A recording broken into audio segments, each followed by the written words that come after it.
Ole zaina milau thir tu zong zong te kan lalpa Isua Krista mingin chibai kan buk veka cheu zain kan program hi atop thlenga milau telpui turin kan han som masadu chewani ama sain pathian tu thiang lim chiari ni lawngai tha ang Thessalonica thon khat bungli chang song pathum le som pali nima sela u nau te u midang be se na reng nei lo te anga in lung ngai lo nan mu hil te chanchin in shiat lo ka du love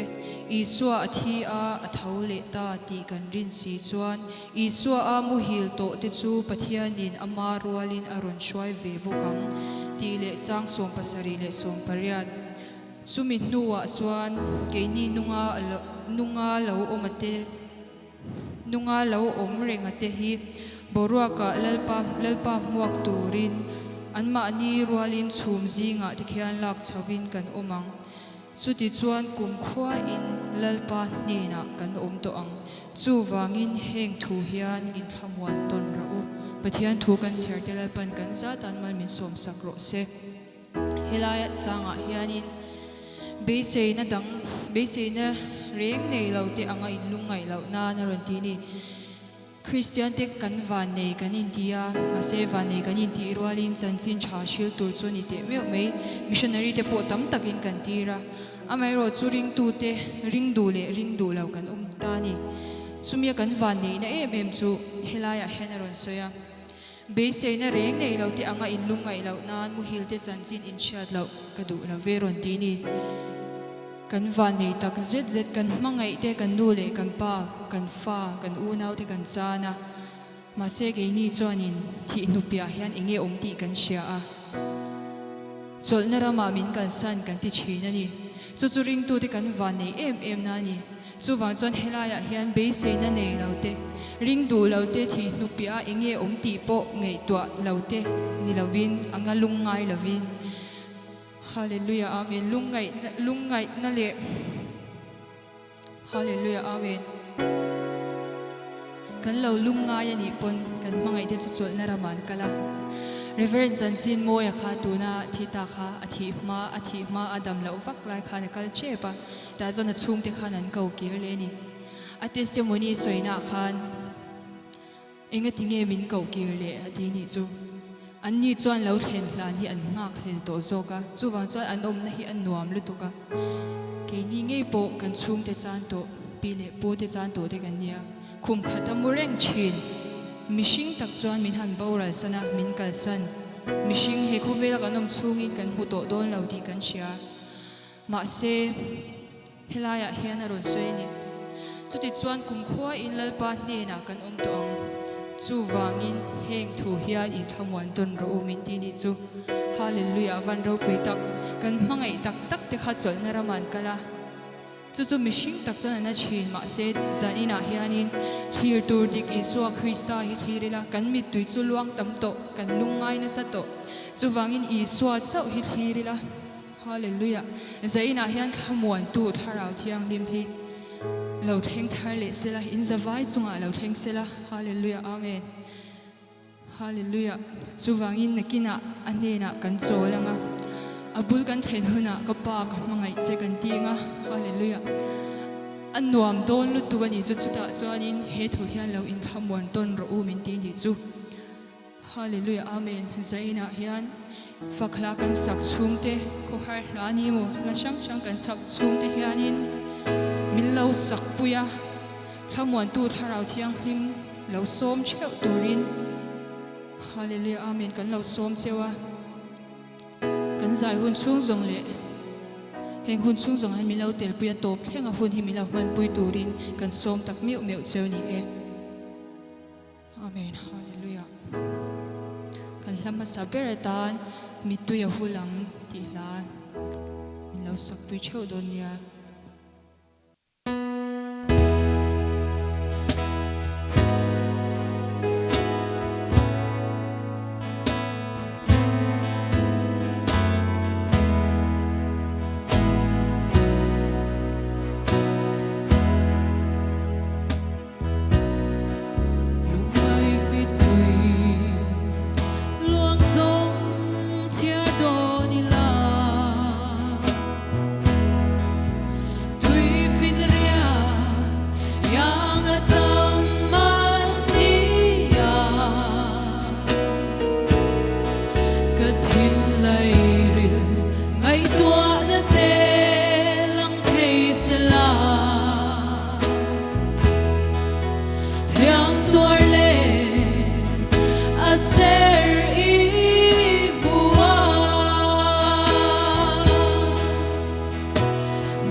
puyan reme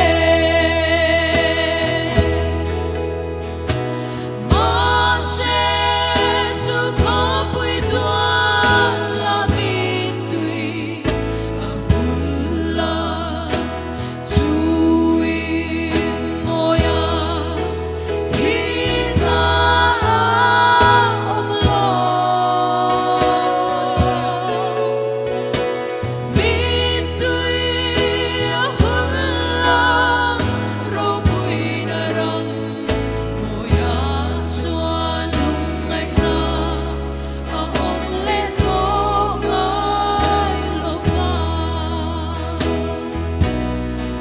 lu sun mang kan a lo khen chang te hia Bê đông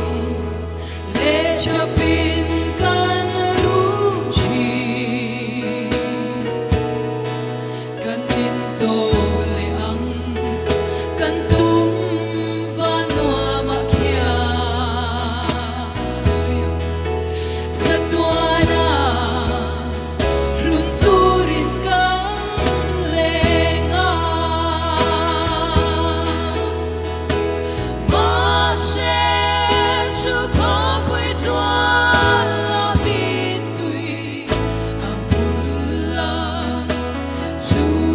in moya thi ta om lo mi tui a hulla ro pui na ram moya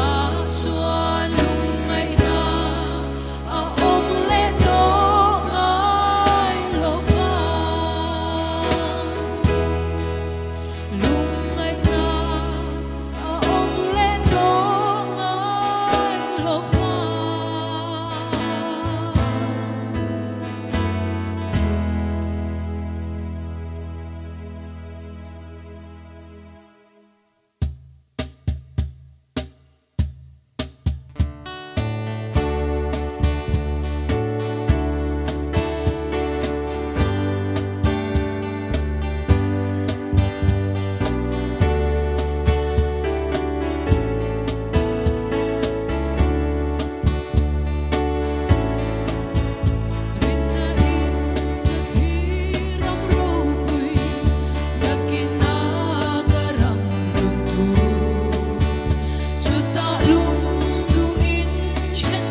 kan chong chai lo kang e a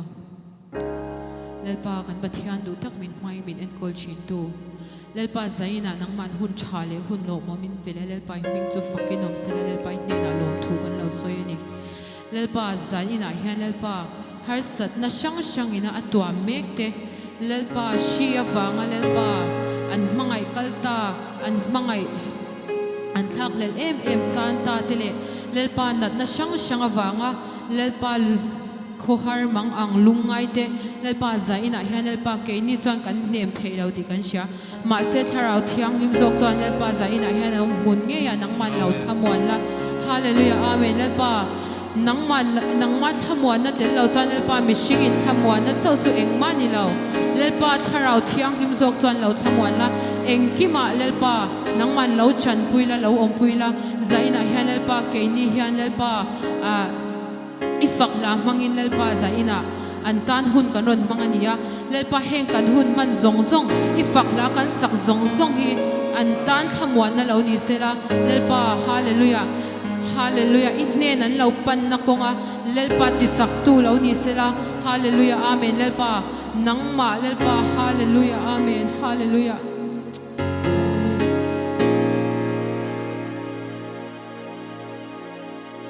hallelujah lalpa nang man lo thamwa lalpa heng kan hun man zong te ifak la kan sak zong te mal som na lo chantir la an tan lalpa chu kan lo dil ani lalpa hallelujah hun cha hun lo momin pe lalpa ne na lom thu kan lo soi tak meu ani lalpa kan na sak le zel tura po lalpa nang man mi lo om puila lalpa engkim hilalpa ikuta kan lo hlana lalpa tun huna lalpa mang ang lungai mek te Iswa Krista mingin lalpa hallelujah thamwan na lo thleng ro se hallelujah amen hallelujah dam lo nat na nei mek te tun huna hian Iswa Krista mingin hallelujah dam na lo thleng ro se hallelujah amen lalpa kan fak che kan joy moi che hallelujah amen hallelujah lalpa ro pui na le joy moi na zong kan lo hlan che ni hallelujah amen hallelujah amen lalpa kan fak che kan joy moi che hallelujah lalpa zaina hian lalpa hallelujah lalpa nang ma lo chu nei kan nei lo lalpa zaina hian lalpa khover thil de hian lalpa min thamwan theilo lalpa min tidam theilo lalpa nang ma chau hi kan tam nai ni lalpa kan thamwan nai ni hallelujah lalpa zaina hian lalpa kan program lo thir tu zong te tharawin lalpa thin lunga nang ban thu lo soila lo thamwan lalpa hallelujah lo om puila hallelujah an na zong te lalpa nang man lo tidam la Iswa Krista min dam na kan lo puang e hallelujah amen hallelujah lalpa nang ma chau lo ro puyang che soy moi na zong lalpa kan lo hlan che engki mai ne na lom thu soi chungin chung chu kan ron di la che amen hallelujah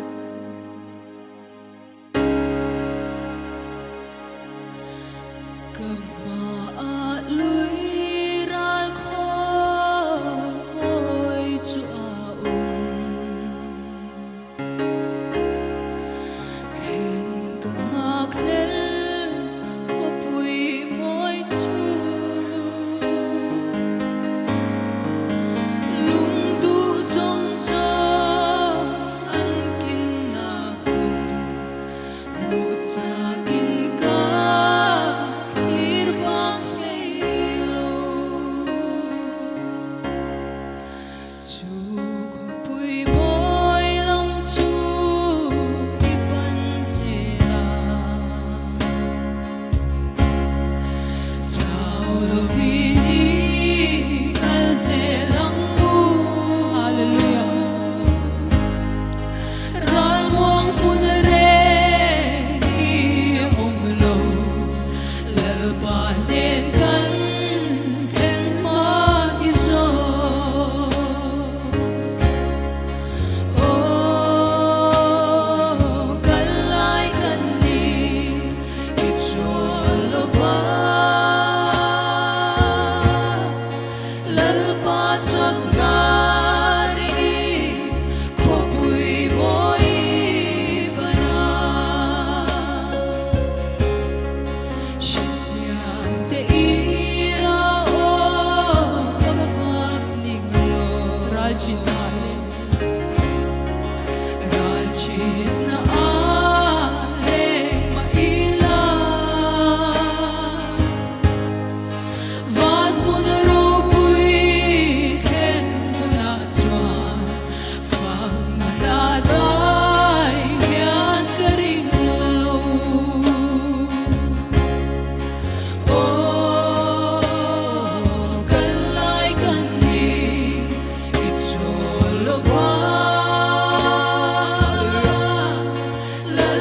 chot na ringi khopui moi pana ovan tharau thiang li lo lengam che hallelujah thing lung sual kal hong le ang che iram moya bin shuayang che long na kinto lo na swa o kalai kanni incholova lalpa chok na ringi khopui moi pana ovan tharau thiang in lo leng che ovan tharau thiang li lo lengam che thing lung sual kal hong le ang che iram moya in shuayang che long na kinto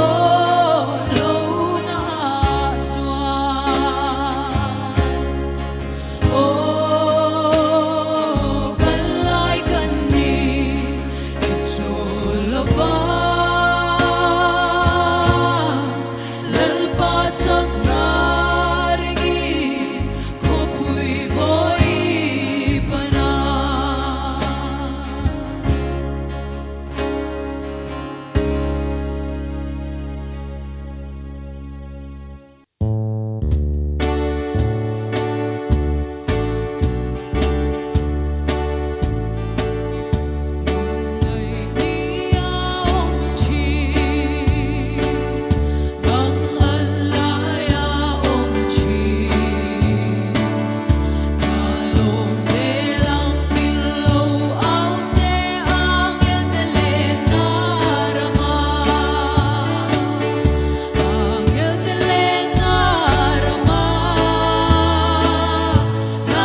Zaina kan program te min laut hir sa kami laut tel pui tu zong zong te zavain mang cha mu tui vek ule